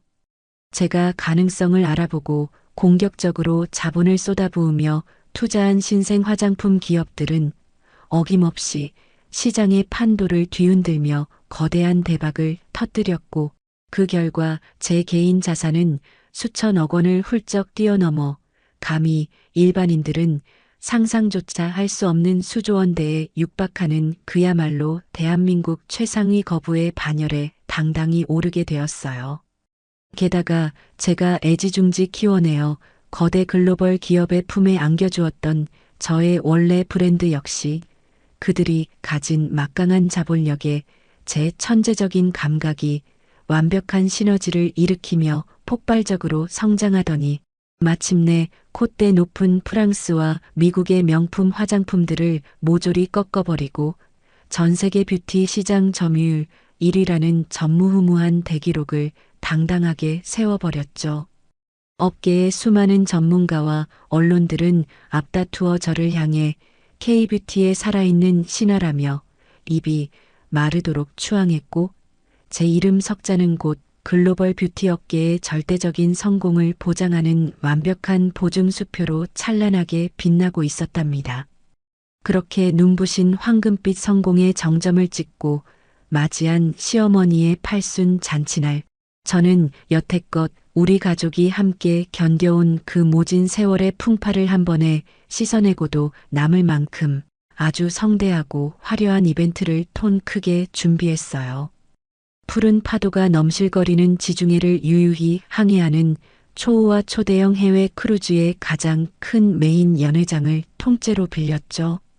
고운 은빛 머리를 단정하게 빗어 넘기시고 최고급 명주실로 지은 우아한 한복을 차려입으신 시어머니의 얼굴에는 세상을 다 가진 듯한 환하고 따뜻한 미소가 끊이질 않았고 남편과 서방님 역시 최고급 턱시도를 멋지게 빼입고 하객들 사이를 분주하게 오가며 벅찬 행복을 온몸으로 뿜어내고 있었어요. 세계 각국에서 제 초청을 받고 비행기를 타고 날아온 수백 명의 유명 인사와 귀빈들이 샴페인 잔을 부딪히며 축하 인사를 건네는 가운데 무대 위로 천천히 걸어 올라가신 시어머니께서 마이크를 조심스레 두 손으로 움켜쥐시더니 연회장을 가득 메운 사람들을 향해 벅찬 숨을 고르며 아주 또렷하고 자랑스러운 목소리로 입을 여셨답니다. 제 평생에 이렇게 꿈만같이 눈부시고 황홀한 호사를 누리게 될 줄은 정말 상상도 못했습니다. 남들은 명문대 졸업장이나 번듯한 학벌이 세상을 살아가는데 가장 중요한 최고의 무기라고들 떠들어대지만 제 인생을 통해 뼈저리게 배운 진리는 다릅니다. 종이 쪼가리에 불과한 그 알량한 학벌보다 1000배 만배 더 고귀하고 위대한 것은 바로 무너져가는 핏줄을 기꺼이 끌어안고 온몸을 던져 가족을 소중하게 지켜내는 그 따뜻하고 굳건한 마음가짐이었습니다. 우리 집안을 시궁창 같은 가난에서 건져내고 오늘 저를 이 아름다운 배 위에 서게 해준 제 귀한 며느리 지안이가 바로 그 진정한 가치에 살아있는 가장 완벽한 증거입니다. 어머니의 진심이 꾹꾹 눌러 담긴 그 뜨거운 연설이 끝나자마자 화려한 연회장 안에는 귀가 찢어질 듯한 엄청난 박수갈채와 환호성이 터져나왔고 저는 붉어진 눈시울을 애써 감추며 무대 위로 뛰어 올라가 어머니를 제 품에 와락 끌어안고는 벅차오르는 감동의 눈물을 조용히 흘렸어요. 그 눈부신 크루즈의 밤이 지나고 일상으로 돌아온 우리 가족의 삶은 매일매일이 평화롭고 견고한 행복의 연속이었어요. 끔찍한 이혼의 상처를 훌훌 털어버리고 제 곁으로 돌아온 서방님은 과거의 나약했던 모습을 완벽하게 지워버리고 제가 운영하는 대규모 장학재단의 핵심 이사직으로 당당하게 취임하여 눈코 뜰 새 없이 바쁘고 보람찬 제2의 인생을 아주 멋지게 살아가고 있답니다. 특유의 명석한 두뇌와 성실함을 무기로 헐벗고 굶주린 고졸 인재들을 발굴하여 그들의 날개가 되어주는 일에 자신의 모든 열정을 쏟아붓는 서방님의 그 듬직한 뒷모습을 볼 때마다 저는 제 피와 땀으로 일군 재산이 가장 가치 있는 곳에 쓰이고 있다는 사실에 깊은 안도감과 커다란 자부심을 느꼈죠. 얼마 전에는 대한민국을 대표하는 가장 권위 있는 경제 매거진의 표지 모델로 발탁되어 길고 심도 있는 인터뷰를 진행하게 되었어요. 번쩍이는 카메라 플래시가 쉴 새 없이 터지는 스튜디오 한가운데서 세련된 정장 차림으로 다리를 꼬고 앉은 저에게 기자가 상기된 얼굴로 다가와 도대체 그 험난한 고졸의 편견을 깨고 수조원대의 거대한 성공을 거머쥘 수 있었던 가장 결정적인 원동력이 무엇이냐고 눈을 반짝이며 묻더라고요. 저는 무릎 위에 올려둔 두 손을 여유롭게 깍지 끼며 카메라 렌즈를 향해 아주 부드럽고 확신에 찬 미소를 지어 보이며 대답했어요. 세상 사람들은 저를 향해 도끼 하나로 자수성가한 독종이라 부르지만 사실 저는 단 한 번도 혼자인 적이 없었답니다. 제가 절망의 터널을 묵묵히 걸어갈 때마다 제 뒤에는 항상 저를 세상에서 가장 귀한 사람으로 대우해주고 제 능력을 의심 없이 믿고 지지해준 완벽한 제 가족들이 든든하게 버티고 서 있었거든요. 가방끈 짧은 고졸인 제가 수많은 엘리트의 맹렬한 견제와 조롱을 통쾌하게 비웃으며 여기까지 올라올 수 있었던 것은 순전히 그 사랑하는 가족들을 지켜내겠다는 굳건한 책임감과 그들이 제게 보내준 무한한 맹목적인 신뢰 덕분이었습니다.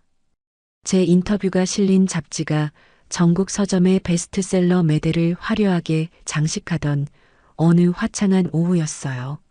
수석 비서가 아주 가벼운 발걸음으로 들어오더니 서류 결제판 사이로 얇은 종이 뭉치 하나를 제 책상 위에 아주 무심하고 시크하게 툭 내려놓더라고요.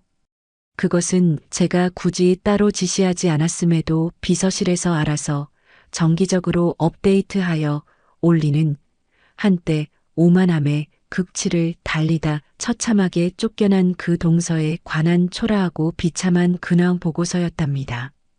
그 종이를 가볍게 넘겨보니 그 안에는 명문대 출신이라는 알량한 껍데기 하나만 믿고 세상을 다 가지냥 기고만장했던 그녀의 처참한 말로가 아주 건조하고 명확한 활자로 빼곡하게 적혀 있었어요. 끝없는 생활고와 허영심을 버리지 못해 이리저리 무리하게 손을 벌리다 결국 지독한 사채, 빚쟁이들에게까지 쫓기는 신세가 된 그녀, 이제 서울 바닥에서는 단 하루도 버티지 못하고 아는 사람 하나 없는 낯선 시골의 이름 모를 후미진 지방으로 야반도주하듯 숨어들어가 완벽하게 세상에서 흔적도 없이 완전히 몰락해버렸다고 하더군요. 어두컴컴하고 습기 찬 시골의 단칸방 구석에 웅크려 앉아 매일 밤문을 두드리는 빚쟁이들의 환청에 시달리며 사시나무 떨듯 공포에 질려있을 그녀의 앙상한 몰골을 머릿속에 가만히 떠올려 보았어요. 자신이 그토록 끔찍하게 혐오하고 멸시했던 무식한 고졸 형님이 이제는 대한민국을 넘어 전 세계를 호령하는 거대한 뷰티 제국의 수조원대 주인이 되어 온 세상의 찬사와 존경을 한몸에 받고 있다는 찬란한 뉴스를 지켜보며 그녀는 도대체 무슨 생각을 할까요? 넝쿨째 굴러들어온 거대한 황금알을 낳는 거위를 자신의 그 천박한 입방정과 비뚤어진 선민의식으로 무참히 걷어차버린 그 처절한 후회와 돌이킬 수 없는 끔찍한 상실감에 가슴을 쥐어뜯으며 평생을 피눈물 속에 갇혀 살아가겠지 싶으니 저도 모르게 입꼬리가 올라가며 서늘한 미소가 번져나갔답니다. 하지만 저는 이내 그 보잘것없는 여자의 존재를 제 머릿속에서 다시 완벽하게 지워버리고는 책상 위에 놓인 초라한 보고서를 쓰레기통에 가볍게 던져 넣었어요. 그날 저녁 최고급 식자재로 정성껏 차려진 풍성한 식탁 앞에는 세상에서 제가 가장 사랑하는 든든한 남편과 이제는 완벽하게 자리를 잡고 눈부시게 빛나는 서방님, 그리고 우리 집안의 굳건한 정신적 지주이신 시어머니까지 온 가족이 한자리에 모여 기분 좋은 웃음꽃을 피우고 있었죠. 저는 남편의 넓은 어깨에 다정하게 기대어 앞으로 우리가 새롭게 글로벌 시장에 런칭할 거대한 뷰티 복합 문화 공간 사업에 관한 청사진을 아주 열정적으로 쏟아냈고, 제 이야기에 귀를 기울이는 가족들의 눈빛에는 저를 향한 맹목적인 신뢰와 찬란한 애정이 듬뿍 담겨 눈부시게 반짝이고 있었어요. 화려하게 포장된 명문대 졸업장이나 거창한 학벌이라는 얄팍하고 속이 텅 빈 껍데기 우월주의를 시원하게 박살내버리고 오직 가장 낮은 밑바닥에서부터 피와 땀으로 다져온 제 단단한 인성과 실력만으로 쟁취해낸 이 완벽한 인생의 승리가 참으로 달콤하고 벅차오르네요. 저는 제 곁에서 한없이 따뜻하게 미소 짓는 사랑하는 가족들의 얼굴을 하나하나 가슴 깊이 눈에 담으며 험난했지만 결국 가장 찬란하게 빛나는 제 인생의 눈부신 황금기가 이제 막 진짜 화려한 대단원의 막을 웅장하게 올렸음을 아주 깊이 체감하고 있답니다.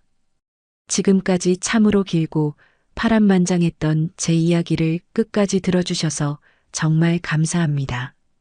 세상을 살아가다 보면 겉으로 보이는 화려한 포장지나 알량한 스펙만 믿고 사람의 급을 나누며 함부로 무시하는 어리석은 사람들을 참 많이 만나게 되잖아요.